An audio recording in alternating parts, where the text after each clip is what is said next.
According to the National Electrical Code, specifically NEC 430.12, splicing of wires within an explosion-proof enclosure is prohibited. The code explicitly states splices within an explosion-proof enclosure shall not be permitted. This prohibition exists due to the potential ignition hazards that splices can introduce in such environment. Firstly, splices add additional resistance to the circuit.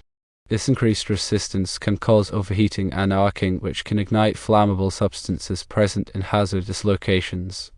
Secondly, splices can introduce mechanical stress points. These stress points can weaken the enclosure and compromise its explosion-proof integrity. A compromised enclosure can allow the escape of internal sparks or flames, leading to an explosion. Thirdly, splices may not be properly sealed. Improperly sealed splices can allow moisture to enter the enclosure, which can lead to corrosion and shorts. Corrosion and shorts can create additional ignition sources. The use of larger cables with a standard branch breaker is not inherently prohibited by the NEC. However, it is crucial that the cables are properly sealed and terminated within the breaker enclosure. If the goal is to reduce the cable core size to match the requirements of the branch breaker, alternative methods should be considered. One acceptable alternative is using a transition fitting. A transition fitting allows for a safe and code-compliant reduction in cable size without the need for splicing within the explosion-proof enclosure. This ensures that the integrity of the explosion-proof system is maintained. The NEC prioritizes safety in hazardous locations, and the prohibition of splicing within explosion-proof enclosures is a critical aspect of this safety. By understanding and adhering to these regulations, electrical installations in hazardous locations can be made safer and more reliable.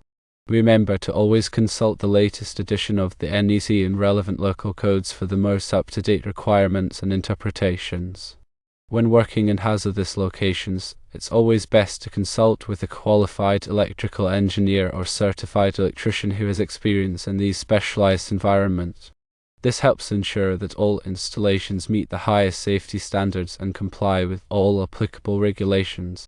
Ignoring these regulations can have serious consequences, including explosions, fires, and potential injury or death. Therefore, strict adherence to the NEC and best practices is essential when working with electrical equipment in hazardous locations. The code provides clear guidelines for proper installation and maintenance of electrical systems in these environments, and following these guidelines is crucial for ensuring safety. Always double-check your work and ensure that all connections are tight and properly insulated. Use only approved materials and equipment that are specifically designed for use in hazardous locations. This includes explosion-proof enclosures, fittings, and wiring. Regularly inspect electrical equipment in hazardous locations for signs of damage or wear. Replace any damaged or worn components immediately. Keep hazardous locations clean and free of debris that could create a fire hazard. Ensure that all personnel working in hazardous locations are properly trained in electrical safety and hazardous location safety. By following these best practices and adhering to the NEC, you can help prevent accidents and ensure the safety of yourself and others.